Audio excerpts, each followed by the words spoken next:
special birthday. I'm not. It's really great. Yeah, my youngest is, he's just got this, he exudes this amazing consciousness. He went to school up in Santa Barbara, UC Santa Barbara. Now he's a scientist.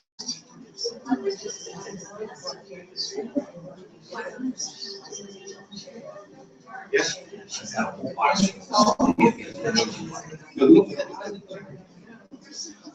look at this here. Are we live too? Oh, we're live. We're live. It's Wednesday night.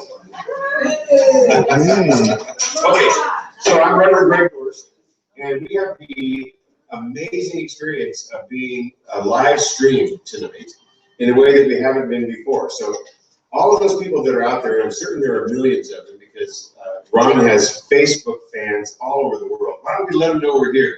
Yay!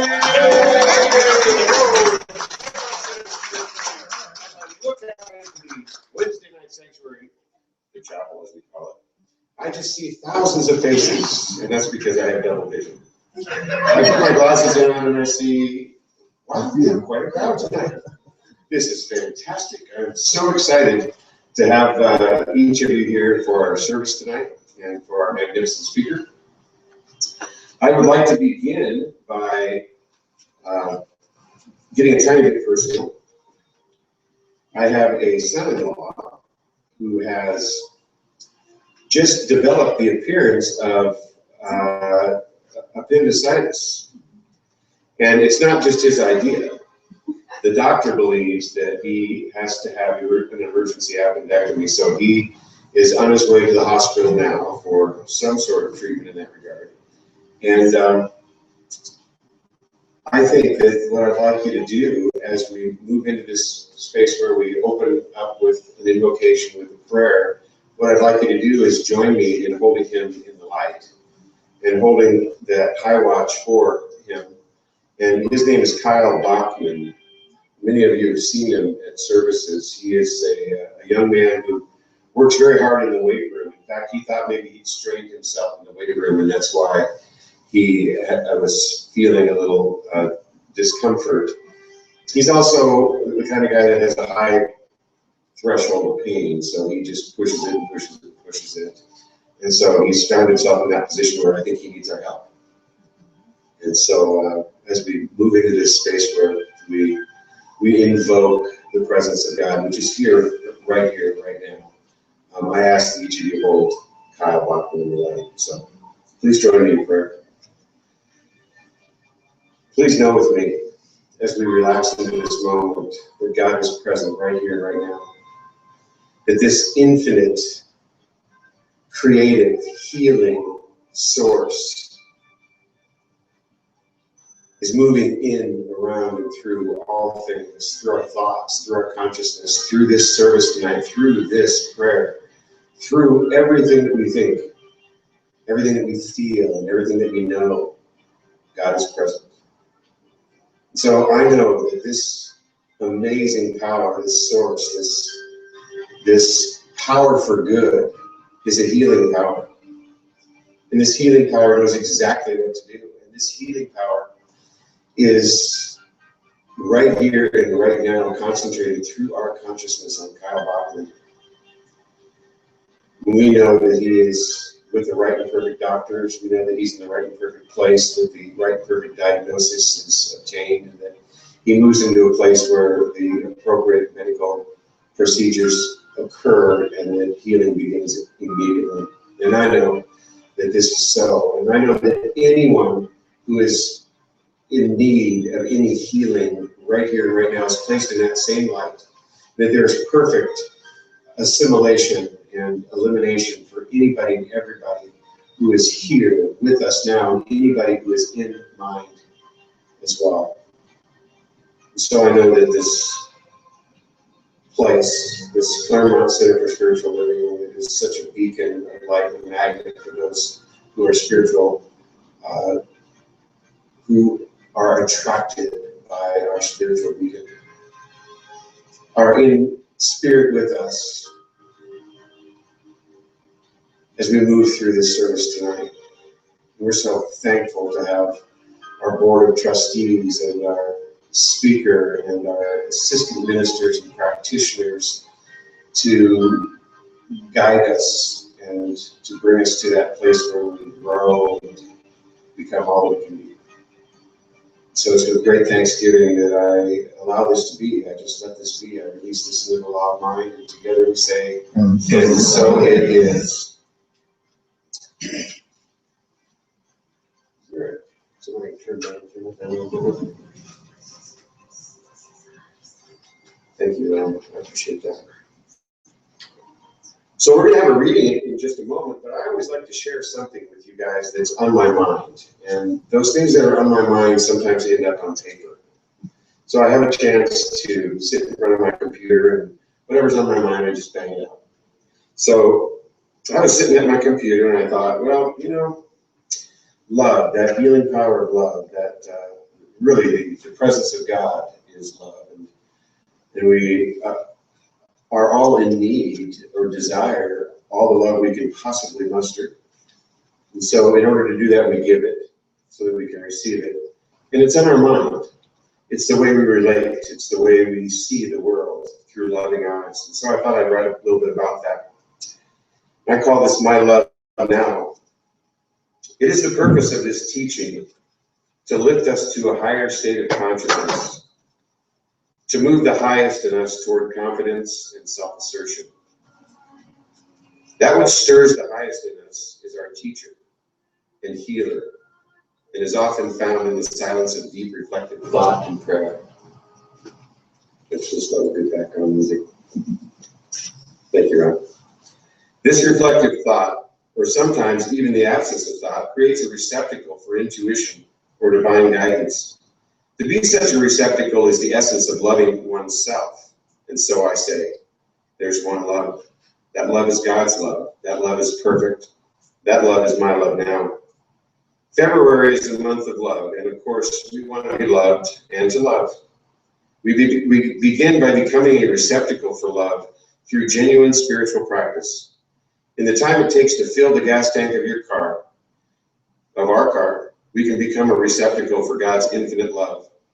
Accepting this love not only for us, but as us, closes the gap between what we sometimes think of ourselves and what we know to be the truth of our being. Knowing that we are love, we see love, and move gently, harmoniously, and completely toward loving others. We prove our love to others through service, and we prove our love to ourselves through spiritual practice. So I say, right here and right now, I participate in God's love by loving myself and others. I know how to do this, and so it is. Our reading tonight is going to be delivered by our magnificent Alice. Would you please come forward, Alice?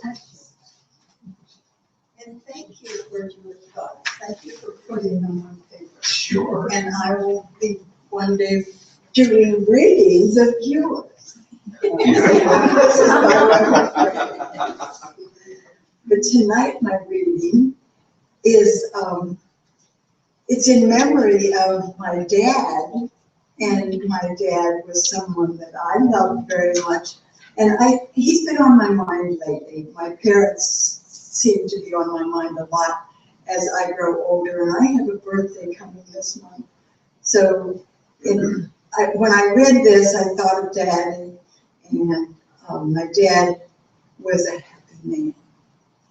And I remember him that way. So this reading is in memory of my dad. And it's about something that he loved very much, and that was horse racing. So the title of this is The Ride of His Life. Frank Hayes, a stableman and maiden racer, Sweet Kiss, held a bizarre distinction in racing history. The pair competed in only one race, and though they won, it was what happened afterward that puts them in the record books. On June 4th, 1923, 7-year-old Sweet Kiss was ridden by 35-year-old stableman Frank Hayes at Belmont Park in a 2-mile, 12-jump race. They were not expected to do anything special, and the odds were 20-1.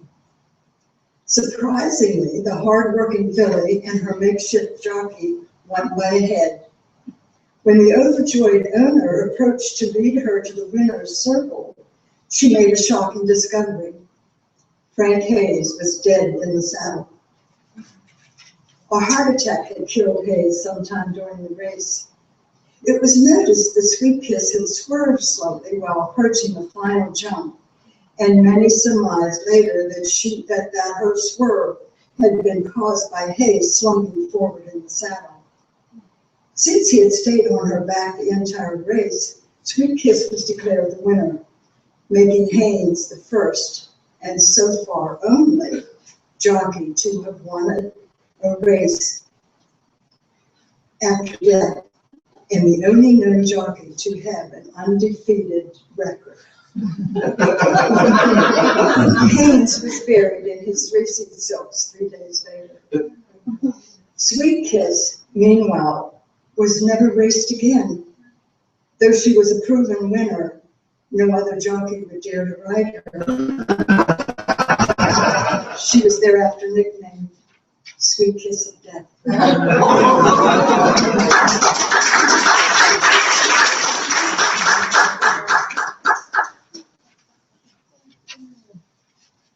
So I guess I'd better, for our millions of viewers out in TV land, let you know that sometimes we laugh about death because we really sort of don't believe in it, because there's an eternal life, an eternal energetic universe, which allows us to go on and on and on and on. So we kind of sometimes laugh about that, but I love the idea that nobody else would ride them again. I mean, athletes are notoriously superstitious that way, I mean, sometimes during the World Series, you'll see, or during the playoffs, nobody shaves and they're really risky looking, they don't change their socks, and they're really stinky, the locker rooms are legendary, filled with all that kind of stuff. So anyway, thank you so much, Alice. I appreciate it very much. It's now time for me to introduce our speaker tonight. I have the pleasure of doing so. The speaker tonight is Ron Stark. And Ron is known to, I believe, probably everyone in this room. Is there anyone here who does not know Ron? Oh, Ron. Working on it. The interesting truth is that maybe we all know Ron better than he knows himself. And that is a good thing, though. It's really a wonderful thing. And oftentimes we have people in our lives who know us better than we know ourselves. I mean, that's the truth. So we do know you, Ron, and we appreciate you very much. Ron is tall, dark, and handsome, and spiritually developed beyond measure.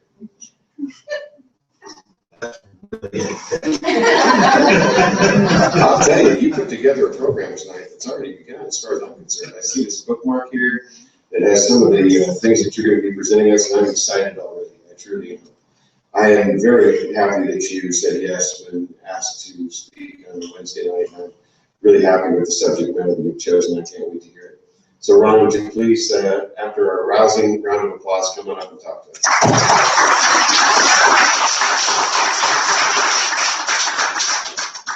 Let me just get the music going.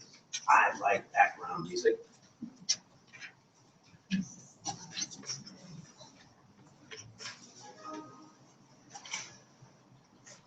Right.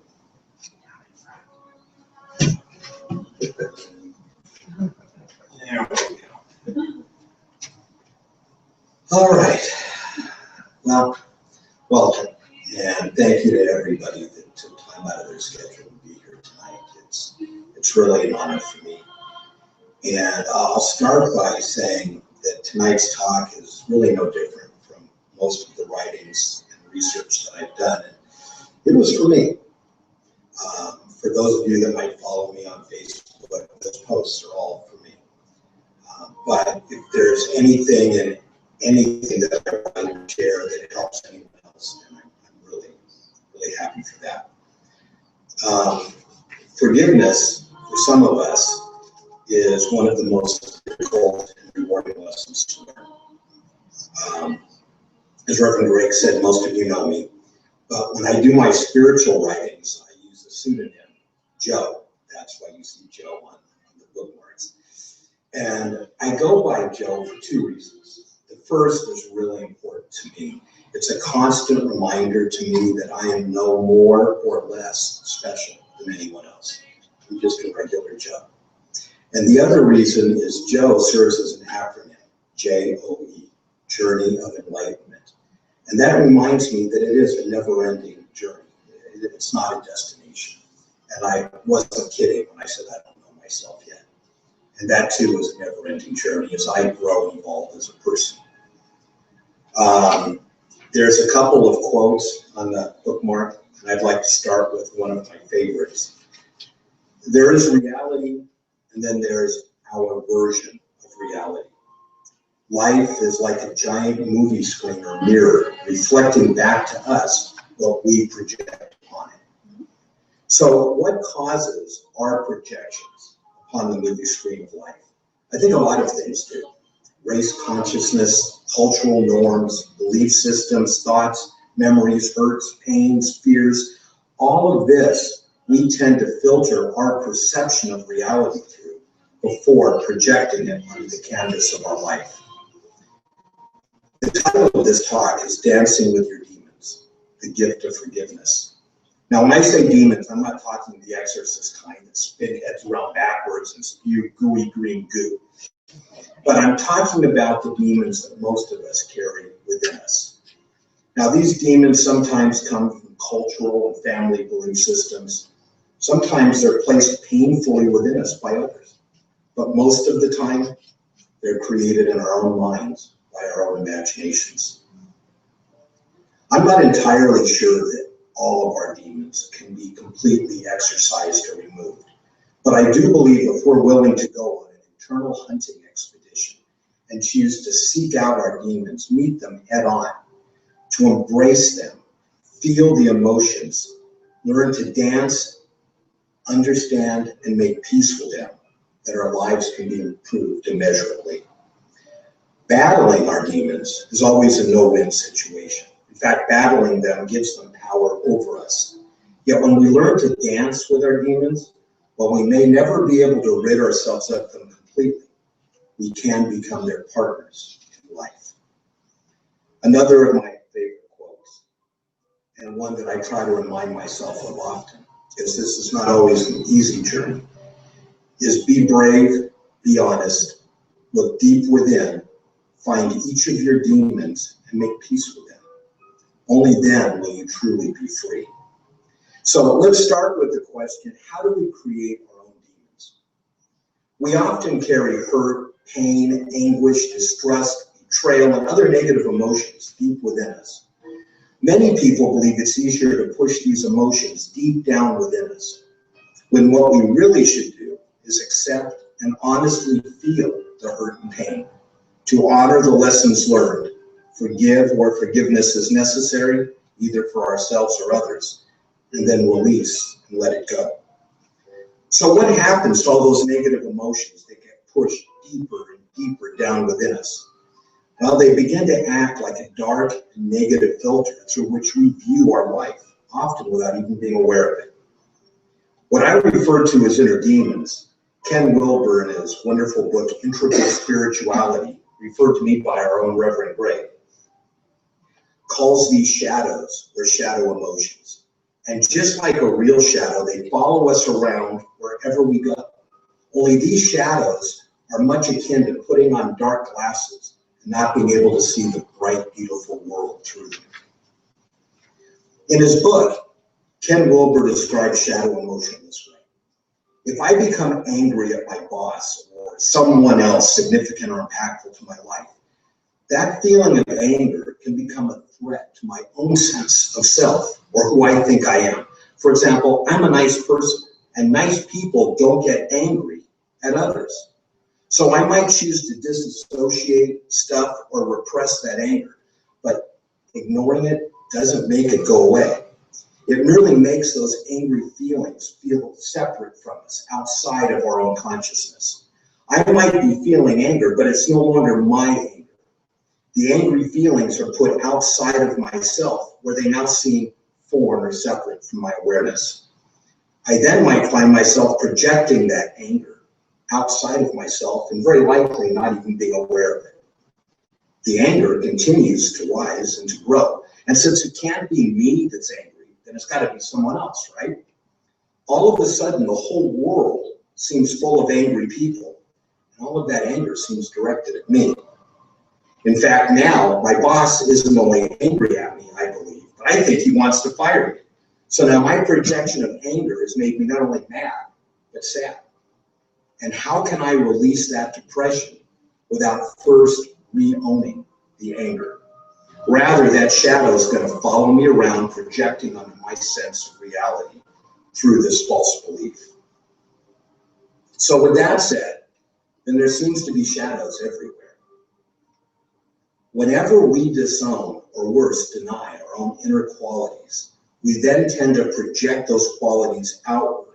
They seem everywhere, out there. They frighten us, irritate us, depress us. And in most cases, those things that disturb us most are actually our own shadow qualities, which we now perceive as out there as we project them onto the rest of the world. And our lives become exactly what we project them to be. This is why we are most upset by those things that are reflections of our own shadows. Now, this doesn't mean that others don't actually possess these negative qualities that are bothering us. My neighbor really is a control freak. But why does it bother me so much? It doesn't seem to bother my family, my friends, or the other neighbors. If they could just see what a total control freak this guy was, they would dislike him as much as I do. But it's really my own shadow that I dislike. My own shadow that I battle against because I'm a bit more of a control freak than I care to admit to. And not acknowledging this disliked quality in myself, I've projected it onto my neighbor or any other suitable hook that I can find. In other words, I know someone's a control freak, and since it just can't be me, it must be him or her or them or it. And if the disliked person really happens to possess that negative quality that I'm projecting, then I have double the reason to dislike them and twice the emotional trauma. It's that double dose of emotion which often shows up as neuroses, the shadows of our disowned self. If the negative qualities of another person simply informed me, that's one thing. But if they obsess me, infuriate me, inflame me, or disturb me, then chances are that I'm caught in a serious case of shadow boxing with myself. So what do? In short, we make the choice to re-own our shadows and make them our own once again.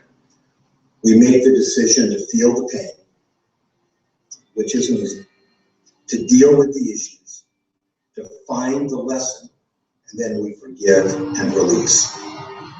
But those shadows really can be a wonderful roadmap to the inner workings of our own psyche, as they help us find each demon one by one and show us where our inner work really needs to be done. So what can happen if we don't forgive? My dad was never there for me.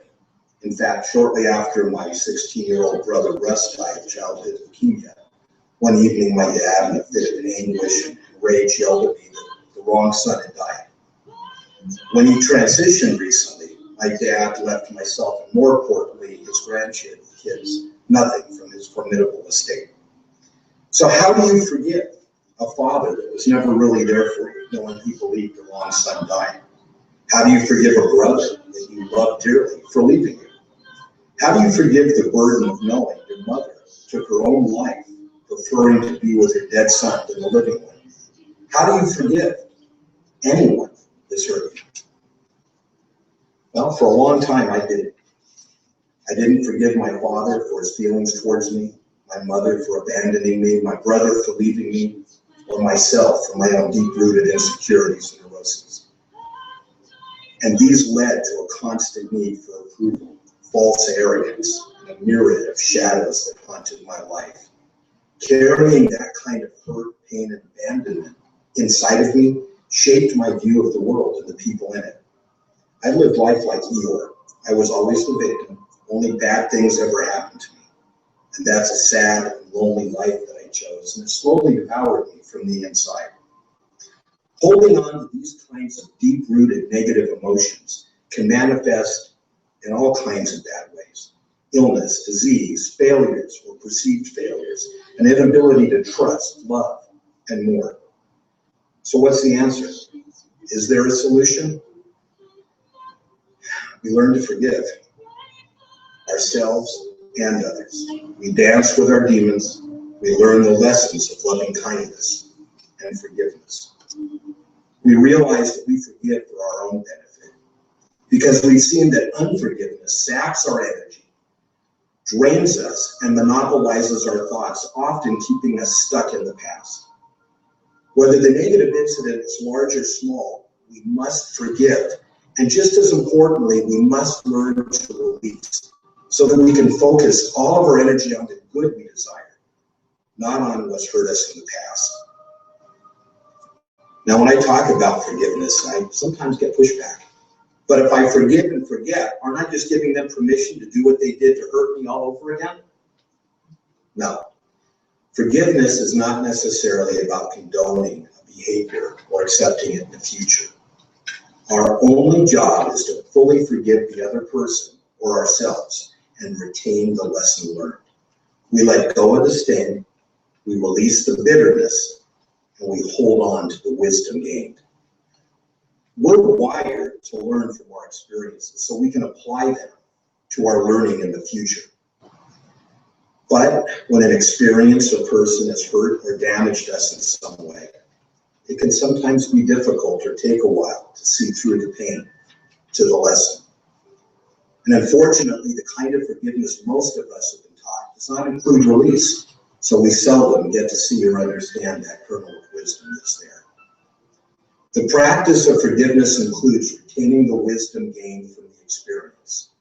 Then, we're free to reestablish the relationship or not. That's our choice. We gain wisdom through our life experiences. People and situations show up in our lives so that we can learn and grow. And most of us learn more or more quickly during the difficult times. Now, I don't suggest anyone goes out and seeks pain, but it's not something to necessarily be avoided either. It's a part of life, and it can be a gift. The objective is to forgive each other and ourselves, release the negative emotions, and learn the lesson from each difficult situation. So what are the steps for forgiveness? They're on the back of that there, but I'm going to tell you, those are my steps. As I've done my research and study, that's what I've gleaned. Those steps are what resonated with me. And if they work for you, that's great. And if they don't, find a better path that does.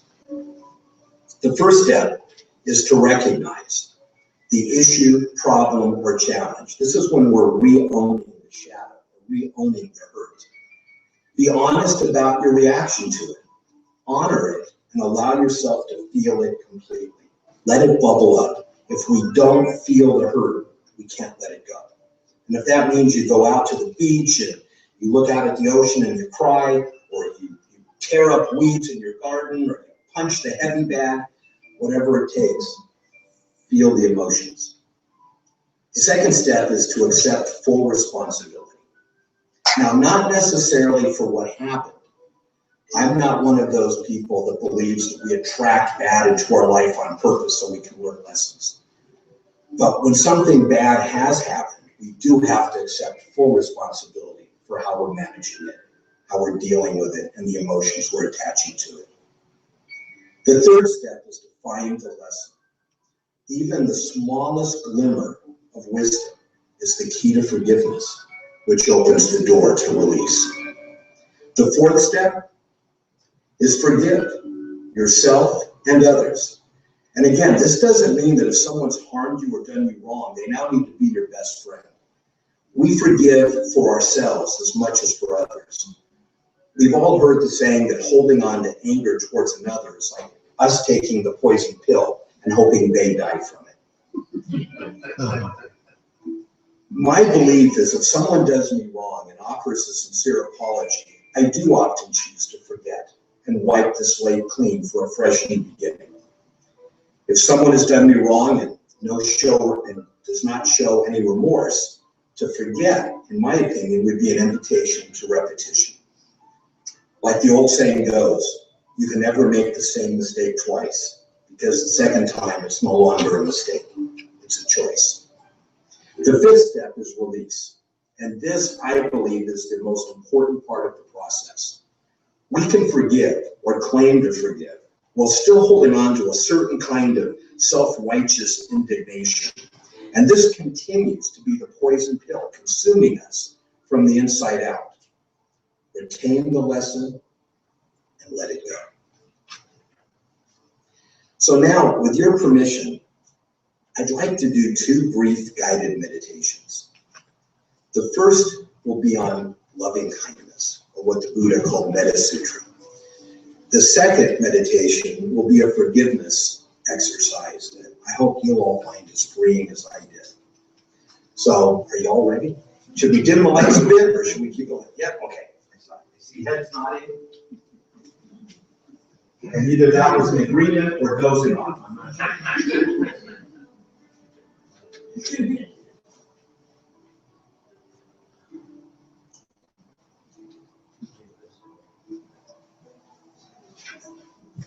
All right. So I invite everyone to find a comfortable position. Typically, it's feet flat on the floor with your hands in your lap, but I'll argue it's however you're comfortable. If any of you see me in here Sunday mornings meditating, I'm all slouched and I am about the worst posture you'll ever see, but it works for me. And then I invite you to either close your eyes if you'd like to, or fix your gaze on something a few feet in front of you and slightly lower than your gaze.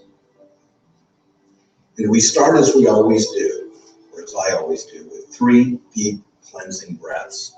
So we breathe in deeply through our nose, hold it for a moment, and slowly let it out through our mouths. And we do that 3 times.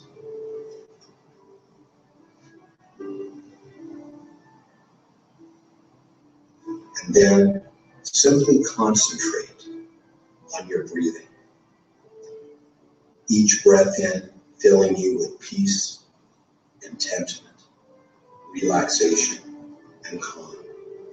And each breath out, we exhale stress, anxiety, and pressure.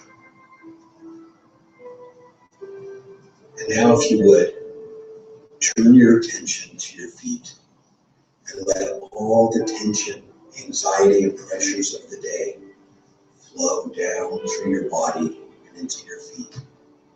Feel your feet tense slightly, and then let that pressure and stress flow out of your feet onto the floor, into a pool where it evaporates into nothing. And now let the tension and stress within your body flow down into your legs. Feel your legs tense slightly and relax as that tension spills out of your legs onto the ground, into a pool where it evaporates into nothing. We now turn our attention to our upper body and chest. Let the remaining stress and anxieties in our body flow into our upper body and chest, and then out onto the floor, into a pool where it evaporates into nothing. We now focus on our necks. And as our necks relax, our head seems to become heavier and heavier and heavier. Our neck is relaxed. Our head is relaxed. Our face is relaxed. We're calm, peaceful, and very, very relaxed. The meditation we're about to do uses words, images, and feelings to evoke a loving kindness and a friendliness towards oneself and others. With every recitation of these phrases, we are expressing an intention, planting the seeds of loving wishes over and over in our consciousness. With a loving heart as the background, all that we attempt, all that we encounter will open and flow more easily. And we begin with ourselves. Continue to breathe gently. And as I say each line, each sentence, repeat it in your own mind. May I be filled with loving kindness. May I be safe from inner and outer dangers.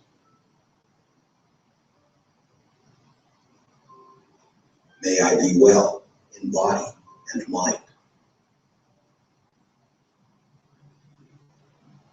May I be at ease and happy. As we repeat these phrases, picture yourself as you are now and hold that image in a heart of loving kindness. As you do this at home or any time after tonight, you can adjust the words and images in any way that you wish. Create the exact phrases that open up your heart to kindness.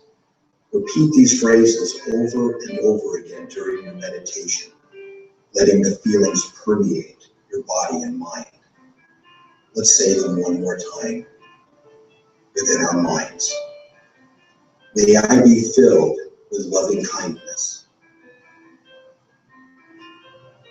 May I be safe from inner and outer dangers. May I be well in body and mind. May I be at ease and happy. Be aware that this meditation may sometimes feel mechanical or even awkward. It can also bring up feelings contrary to loving kindness, feelings of irritation or anger. If this happens, it's really important to just be patient and kind toward yourself, allowing whatever arises to be received in a spirit of friendliness and loving affection. Once you feel you've established some stronger sense of loving kindness toward yourself, then we expand the meditation to include others. So now please choose someone in your life, someone who has loved you and cared for you. And picture this person. And as you do, repeat in your mind after me. May you be filled with loving kindness. May you be safe from inner and outer dangers. May you be well in body and mind. May you be at ease and happy. Expressing gratitude to those that care for or about us is a very natural form of love. In fact, some people find loving kindness for themselves is too difficult, and they begin their practice with someone they care or love. And this is okay. The only rule in loving kindness is to follow the path that most easily opens your heart. When your loving kindness for this one person has developed, you can begin to include other people in your meditation, picturing each beloved person and reciting inwardly the same phrases, evoking a sense of loving kindness for each person in turn. And then beyond that, you can expand again to a wider circle of friends, community members, neighbors, all beings, the entire earth. Finally, we include the difficult people in our life, even our enemies, wishing that they too may be filled with loving kindness and peace. This may take some practice, but as your heart opens, first to loved ones and friends, you'll soon find that in the end, you don't want to keep it closed to anyone. So now please, in your mind, hold the image of a person that has created challenge or struggle in your life. And as you hold that image, please repeat in your mind after me. May you be filled with loving kindness. May you be safe from inner and outer dangers. May you be well in body and mind. May you be at ease and happy.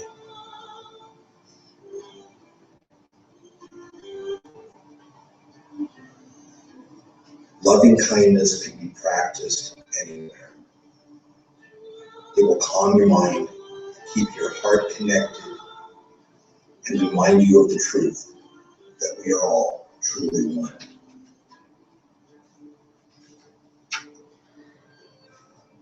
And now, one of my favorite forgiveness meditations that I borrowed from Jack Kornfield. And in this one, we start with forgiveness for others. There are many ways that I have hurt or harmed others, have betrayed or abandoned them, causing them suffering, knowingly or unknowingly, out of my pain, fear, anger, and confusion. Let yourself remember and visualize the ways you have hurt others. See and feel the pain you have caused out of your own fear and confusion. Feel your own sorrow and regret. Sense that finally you can release this burden and ask for forgiveness. Picture each memory that burdens your heart, and in your mind, see that image and repeat, I ask for your forgiveness. I ask for your forgiveness. I ask for your forgiveness.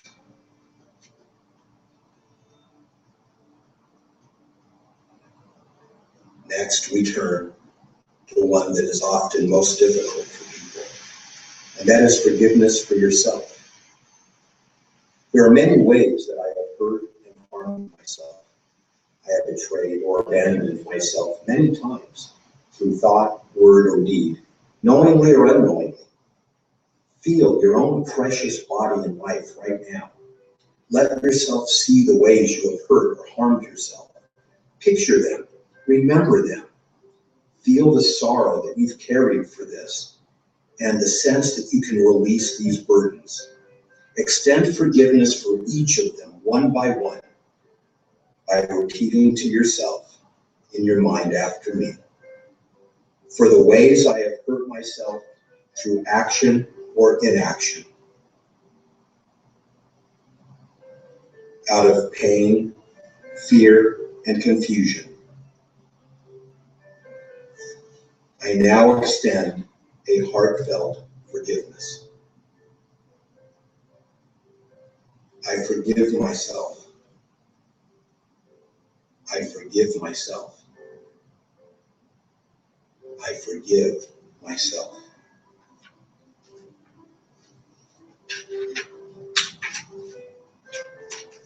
And last is forgiveness for those who have hurt or harmed you. There are many ways that I have been harmed by others, abused or abandoned, knowingly or unknowingly, in thought, word, or deed. Let yourself picture and remember these many ways. Feel the sorrow you have carried from the past, and sense now that you can release this burden of pain by extending forgiveness when your heart is ready. And say after me in your mind, I now remember the many ways others have hurt or harmed me, wounded me out of fear, pain, confusion, and anger. I have carried this pain in my heart too long. To the extent that I'm ready, I offer them forgiveness. To those who have caused me harm, I offer my forgiveness. I forgive you. I forgive you. I forgive you. Whenever you meditate, you can practice these until you feel a release in your heart Where there is great hurt or pain, you may not feel a release, but only the burden and the anguish or anger you have held. Please touch this softly. Be forgiving of yourself. Not being ready to let go and move on is all right. Forgiveness can't be forced. It cannot be artificial. Simply continue the practice and let the words and images work gradually in their own way. In time, you may choose to make the forgiveness meditation a regular part of your life, letting go of the past and opening your heart to each new moment with a wise and loving kindness. It is now time to slowly begin our journey back to full awareness. I'm going to count backwards from 5 to 0, and each number I say will bring you more and more aware of your environment and surroundings. And when I say 0, your eyes will open. You'll feel refreshed and energized, and above all else, full of love. I say 5, we begin to slowly awaken. 4, we become aware of the chair in which we sit. 3, we feel the fabric of our clothing. 2, we are waking up. 1, 0.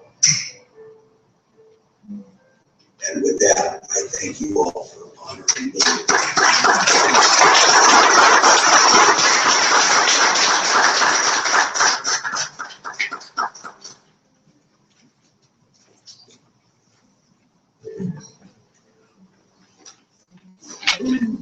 Sorry, that was a problem. You're forgiven. Oh, there you go, thank you.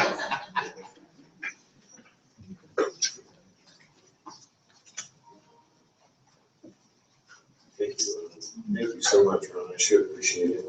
I know everybody else does too. I enjoyed that. It's a tough subject that we all have to deal with. Forgiveness is one of those things that you think you got licked, and all of a sudden it comes back and turns around. And sometimes it takes even deeper and deeper and deeper work in the area of developing a worldview that allows you to accept the acts of those who may not be as conscious as you, as being the best things that they can do. I've often felt that one of the best ways I can deal with some of the things that I see as being difficult in my life is to treat them as a sick friend. Be helpful.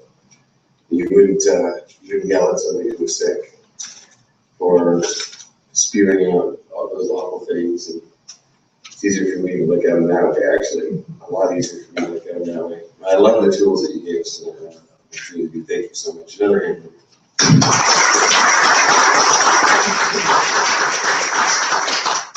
And so, in great gratitude for what we have and all of the things that we can do here at the center, we have a methodology for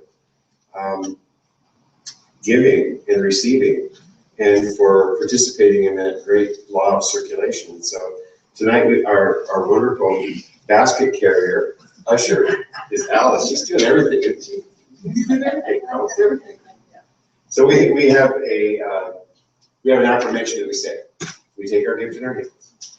We say, divine love through me blesses and multiplies all that I am, all that I give, and all that I receive. I am prosperous now, and so it is.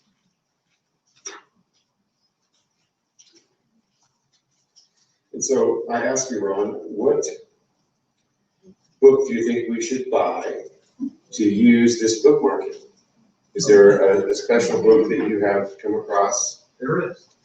What is that? That book, if you go into the bookstore any Sunday and walk in and you scan the books, there will be one that jumps out at you. And that's the one you should buy. Excellent. Excellent. The one that calls your name. Yeah, give your attention. I like that. I like that. You know, I'm pretty intimate with the shadow work you were talking about. I mean, it's very interesting how each of us has a shadow side.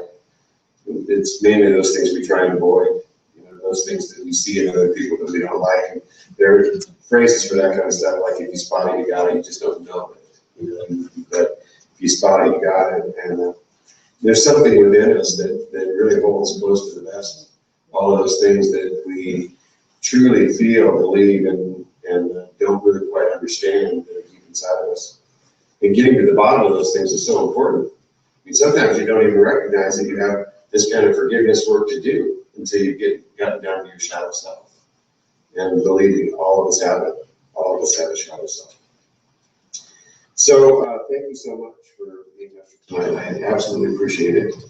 I would like to close, because we're getting very, very close to closing, by circling up and creating one large circle and connecting up.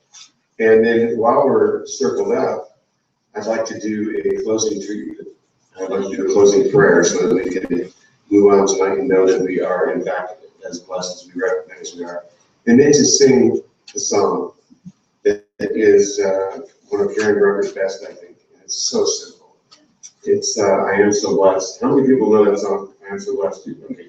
So what we're going to do before we circle up is we're going to practice it. It's really, really simple, okay? All right. The words are simple. I am so blessed. I am so blessed. I am so grateful for all that I have. I am so blessed. I am so blessed. I am so grateful. I am so blessed. And that goes to a tune, and so it goes like this. I am so blessed. I am so blessed. I am so grateful for all that I have. I am so blessed. I am so blessed. I am so grateful. I am so blessed. We got that? Let's try it again, all together. Ready? I am so blessed. I am so blessed. I am so grateful for all that I have. I am so blessed. I am so blessed. I am so grateful. I am so blessed. What a choir. Fantastic. So I think that's a perfect ending for our night tonight. So let's circle up. Let's do a closing prayer, and then we'll do our song. What a choir. That's a big ship quickie choir.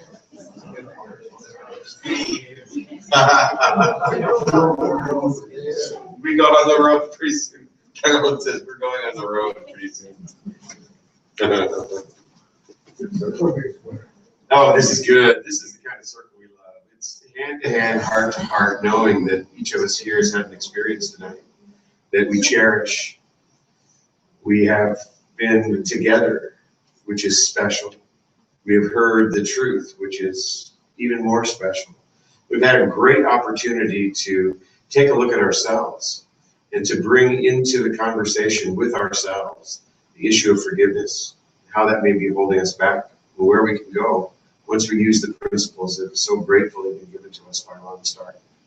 We're so thankful for having had him tonight so that we could listen to his message and to gain a deeper understanding of how to live this life. And so we just revel in the fact that we come together to learn how to live life and to do this thing in a better fashion. To access the good that we know is out there, back of all things. We call God, Spirit, Source, whatever you want to call it. But that good can be used. We utilize that good by being in harmony with it, by setting ourselves in alignment with that good. We do so consciously. And we do so each day whenever we get the idea that alignment is good. So I am so thankful for this evening. I'm so thankful for the time we spent together. I'm so grateful for the message we've heard tonight. I release these words into the law of mind, knowing that gratitude brings us closer to that point where we know we are in alignment, in harmony, and in the good graces of that Spirit, that Source, that one God. And together we say, and so it is.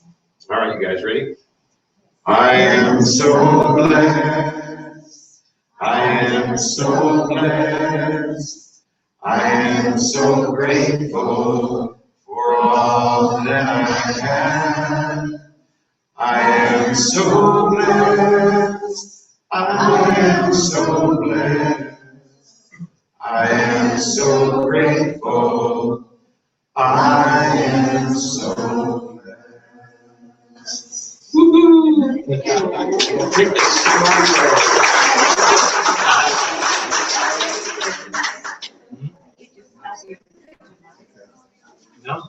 No, I just did my research online and just reading. Let me turn this off.